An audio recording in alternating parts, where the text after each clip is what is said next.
We all experience challenging and difficult situations in life. In the face of these complexities, it is not always clear how to respond, what to do, or what to avoid. It's easy to get stuck in these moments and stop moving forward in life. Wholeness with Naomi is a program that explores our experiences with such encounters and provides tools and strategies that can enable anyone facing these hardships to continue walking their path in life. We can't wait to meet you on this journey. Tune in, your life is about to change for the better. Welcome to our show, Wholeness with Naomi, where we talk about different life situations that we encounter, and more importantly, tools that you can use to be able to navigate through those different and sometimes difficult life situations. Today on the show, we're going to talk about something that is not spoken a lot about, but has a great impact upon us. Today we're talking about trauma. Joining me in the studio is Ms. Tendai Chimtashu, who is a clinical psychologist in training. Welcome, Ms. Tendai. Thank you so much, Naomi. Thank you. It's good to have you on the show today. Thank you. I appreciate that. Do take us through. Okay. What is trauma? Why is it important to talk about trauma? Oh, all right. So I'll just start by defining what trauma is. And trauma is an experience that individuals could have that is very distressing, very stressful, and that they're not in control of, and that greatly impacts their life.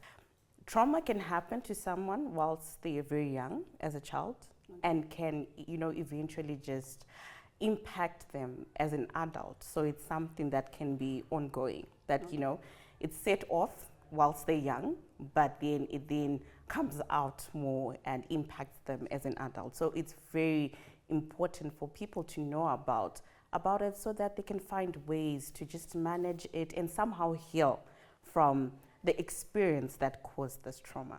Thank you. Thank you so much, Ms. Tendai, for that. Welcome. For that definition and introduction to what trauma is. Just help me understand, Ms. Tendai. Okay. So even as an adult, you can undergo trauma. It's not only when you're a child. Yes. At any stage of your life. Yes. Okay. Yes. Thank you. I'll start off with as a child. Okay. You can experience trauma in different instances. For some, children can experience it through poverty, experiencing poverty as a family. That is, maybe your parents were unable to provide for you, or maybe you actually growing up as an orphan, and you have no one who's actually there or available to provide for you. So especially with the HIV pandemic, when it started off in Zimbabwe, in Africa, you had a lot of child-headed homes, That's something that was there. Yes.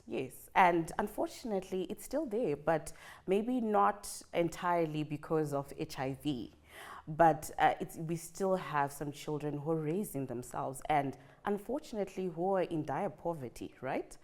And some then eventually have to go from relative to relative and they're separated as siblings. So that can also be something that's traumatic, for children. And it's different things. Some children have grown up in a time where there was war in their country, or there's a natural disaster and they experienced that as a child. And then for other people, they experience it as an adult. For instance, you grew up in a very healthy family or in a healthy environment. And then unfortunately, you experience rape. Okay. So at this college. Is sexual abuse? Yes, this is sexual abuse, or even an abusive marriage or an abusive partner, and or even the natural disasters, or even experiencing poverty as an older person. So it's something that is not age sensitive. Okay. Yes, so it will impact anyone at whatever stage of life they are at. In other words, we are saying a dysfunction in the normal family setup. Yes. Any event that causes that breaks that normal functioning of a family brings about trauma. It's very important for people to understand out there that trauma is very personal. So what is traumatic for me may not be traumatic for you, and for everyone else. So you have a lot of people that you brought a dysfunction within the family. Let's say growing up in a broken family. For some people, they were not traumatized by that. But for some people, it really traumatized them, maybe because of certain events that happened within that happening or instance. And then for some, we're all wired differently, emotionally, mentally. So how we take things, how we react, and how we cope with different situations is all different, for each and every person. And some people are traumatized, more than other people, and some are just not. So even if, let's say we are at war right now, and we're all seeing dead bodies dropping, some people may not actually then end up having trauma from that situation. Okay. Yes, but some people are severely traumatized, by that. Some people just naturally have natural ways of coping. So we're all affected by life differently. That's interesting to note that in a family setup, everyone is affected differently by the same situation. Exactly. And within that family, one may undergo trauma and one may not. Yes. Because we are all different people. Yes. That's interesting to note. You're Let's welcome. take a short break for now. Do join us in the next session. Thank you.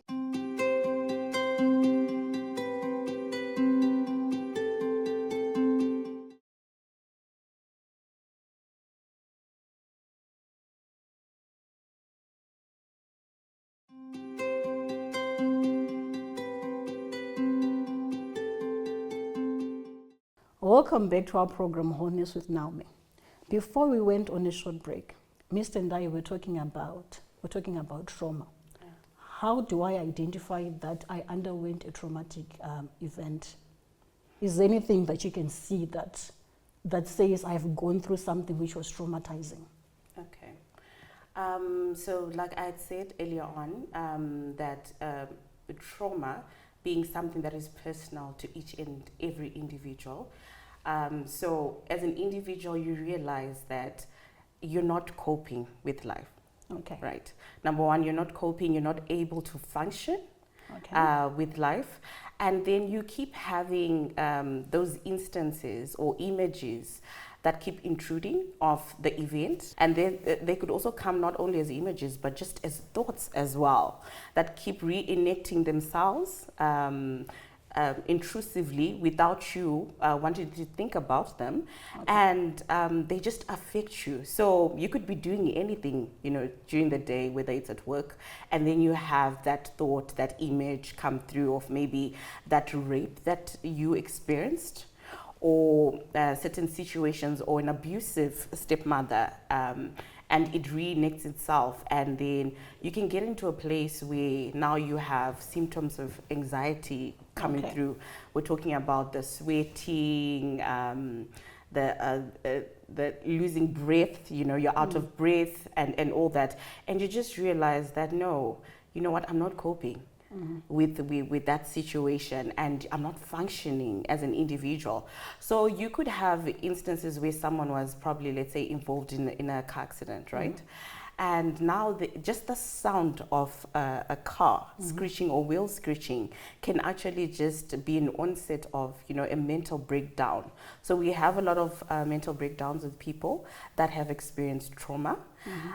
So anything that just reminds you of that experience that you experienced, which could be even the setting, the place, a color, like the example that I was giving of the wheel screeching can just set you off, and you're literally just having a total mental breakdown. And those are the signs that show you that no, you actually did experience trauma. As you're sharing, I'm just also reflecting on it, and I'm actually realizing that there are certain moments that what I was going through at a certain point was actually trauma, and I didn't know it. Exactly. I read a book by Oprah Winfrey. The book is called What Happened to You. One of the things that was mentioned, it was talking a lot about trauma. And then it's an example that I just want to add on. There was a child who was sexual abuse growing up. But he was being triggered, and they couldn't identify what's triggering him. There were moments where he was getting panic attacks. And at some point they realized that the scent that one of the nurses, the fragrance of perfume that she put on, was something that reminded him of someone who sexually abused him. And I love that you brought that up, because that is exactly what, as a clinical psychologist in training, we see a lot with, the clients and the patients. I had a patient who experienced a trauma, with the heavy rains that happened. I think that was about 3 years ago, if I'm not mistaken. Yes. So just speaking to the headmistress of this boy, and she was just telling me that, every time they would tell him maybe tuck in your shirt, he would just burst out, in anger and almost want to, beat the teachers up. And they thought, no, this is just someone who's just, not listening, just being disobedient. And, they kept pressurizing. But after having some conversations, the headmistress then realized, no, he was associating the tucking of the shirt with an image that he last saw because he was stuck for a while, during these floods. And the last image he had for, whilst he was stuck for hours was his teacher who had been killed, and he was lying there. And all he could see was the teacher's waist, so the belt area. So he associated tuck in with that, So it's just very important to be able to, to realize those things, especially as parents, as teachers, or even as friends. You can see there are certain triggers that we all have. And even for ourselves, to be able to just, take a step back and just analyze ourselves. Do we have certain triggers from our past experiences that bring about certain, meltdowns, like I keep saying, it's okay to be stressed. Everyone is stressed by different situations. But when you see it now moving into more of a mental breakdown, then we realize that we have a problem. You're not coping. Okay. Yeah. It's also quite important to note, as you're sharing, that it's not all behavior that our children exhibit, which is all in the negative. There may be something that is causing that. Yes. That's profound. Viewers, let's go for a short break. We'll join you in the next session. Thank you.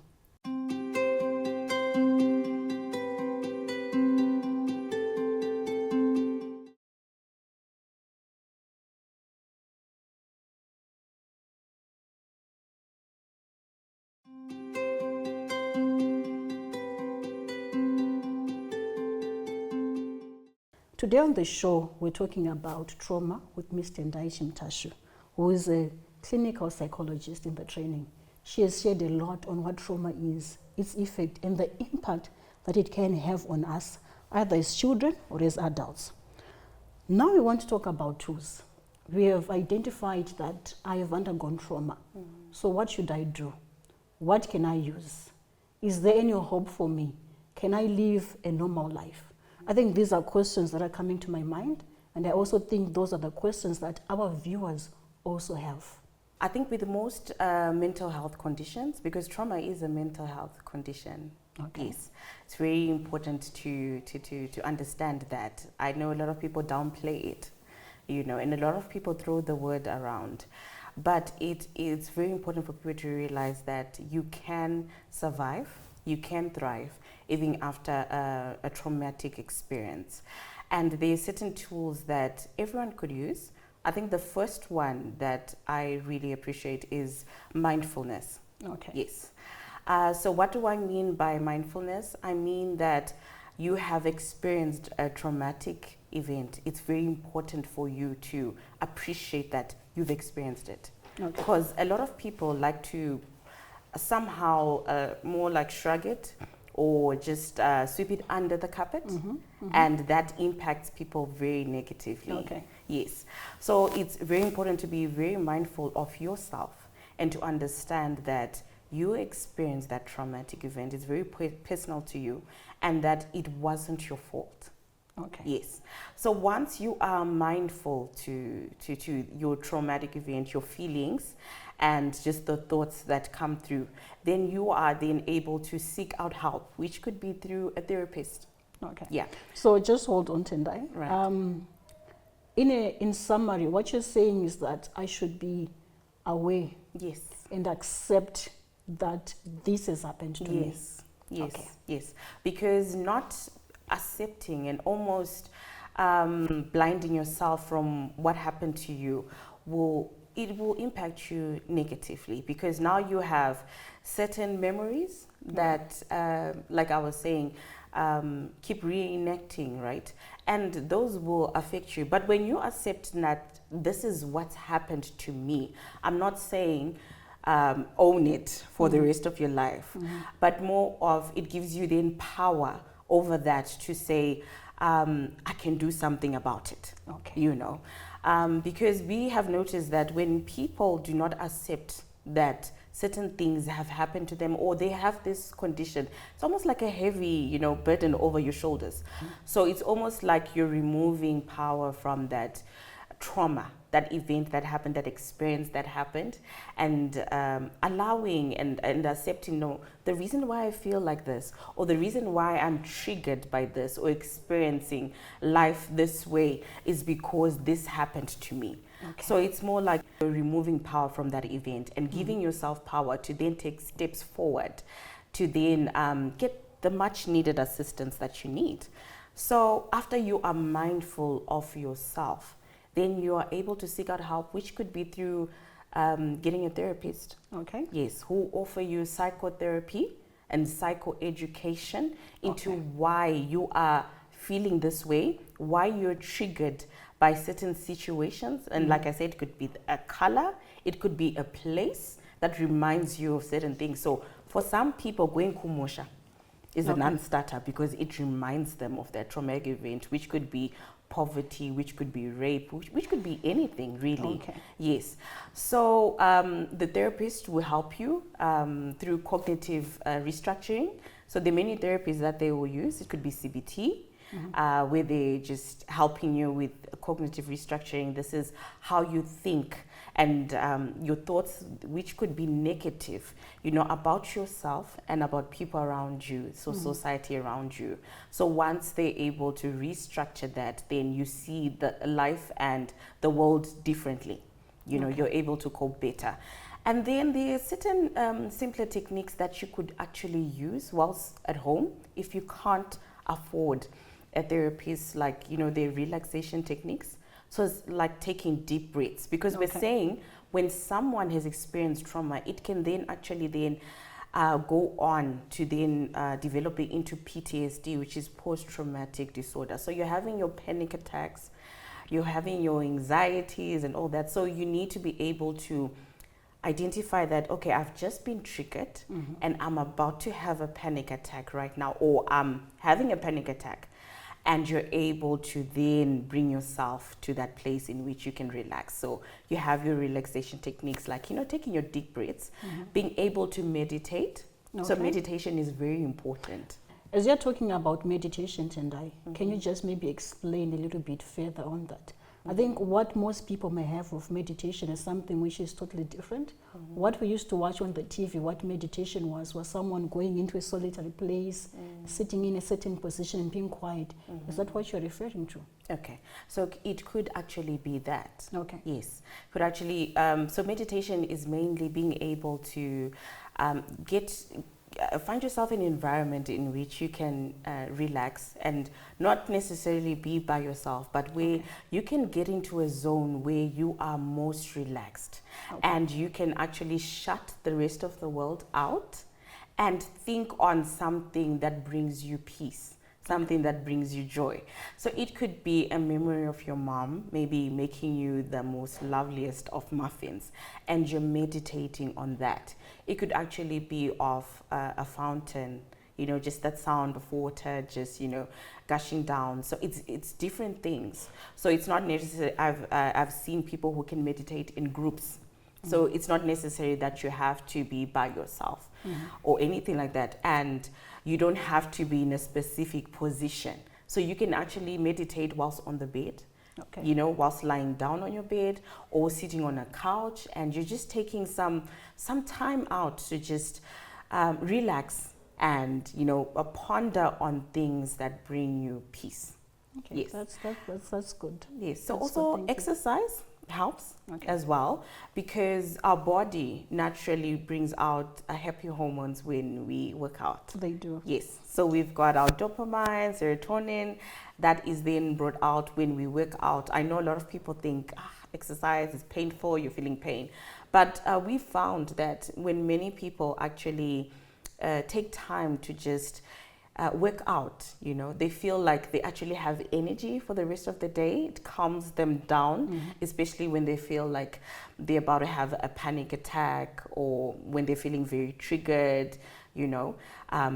You get to use that negative energy on something very useful for your body. So you're converting and channeling the energy. Exactly. You could put it that way. And which is very important because different situations bring about different energies, right? So we're saying trauma, you're bringing about traumatic energy and the energies that come with that, and being able to channel that to something else. So it's good to find something that brings about that happy place. So it could be you actually watching a comedy. Okay. So you're finding different things that help you manage that, because you need to find coping skills with what you've experienced. And for some people, it's actually just sitting down and having a conversation like we are. You know. I actually wanted to bring that point, and I think I'll just also just bring it in. Okay. I want you to also just talk about the importance of relationships.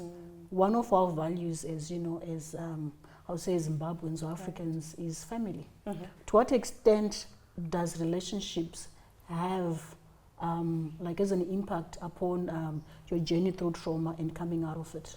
Okay. So it has such a great impact because we are naturally, as human beings, we're very relational. So you need that. And it's never advised for someone to go through trauma or any other mental health condition. You need a support structure that will just assist you through that journey. So when you are feeling really down or weak, just having people around you who can actually know that, okay, so these are the signs of maybe Tendai beginning to get into that mode, and then they're able to quickly assist you and help you to come out of that. It means now you're not going to go into that full-fledged panic attack, you know, because you have that support structure. Yes. And then you also have that support structure to also, you know, just to help you feel good. You know, especially when you feel like, okay, you're just experiencing a lot of pressure and a lot of triggers, because you then have people around you who know that we cannot have her seeing certain things that will trigger, or experiencing certain things that will trigger. So it's very important, even as someone who's just experienced a meltdown, you need people around you who will be able maybe to help you if there's need for medication. Okay. You know, for instance, some people won't be able to actually relax or sleep at all. Okay. So you need people that will help you, maybe if there's need to then not only see a psychologist, but a psychiatrist who can actually then prescribe medications that can assist you to calm down. So you need people like that, because you can't do it on your own. That's right. Thank you so much for that, and thank you so much for coming to the show. Thank you for just sharing with us on what trauma is. You know, I've heard so many people, I know you could be watching the show, so many people were disappointed in relationships. Keep on looking for the right ones. It's not a reason to say I don't believe in friendships, I don't believe in relationships because I was hurt once before. Keep on looking for those places which are safe for you. As humans, we thrive best when we are in relationships, when we have a support system around us. It's very important, especially when we're talking about issues pertaining to trauma. You do need people around you that will be able to walk with you down this journey. Thank you so much, Ms. Tendai. Any words that you have for our viewers, the last words that you have for our viewers today? Okay. Thank you so much, Naomi, for having me here. And I'd just like to say to our viewers out there that it is not your fault that you've experienced this trauma. It's not the end of your life, that there is help out there. And it's very important for you to have people around you who can support you, because it's not something that you want to go through in life alone and shouldn't have to. Thank you. Thank you. Thank you so much, Tendai. As you have heard, our viewers, there is help out there. Either you're seeking the professional route or you're working with tools that you have at home. There is hope for you, and you can walk this journey better and come out. Thank you so much for joining us on this program, Wholeness with Naomi. Do continue in wholeness. Thank you. Let's meet once again.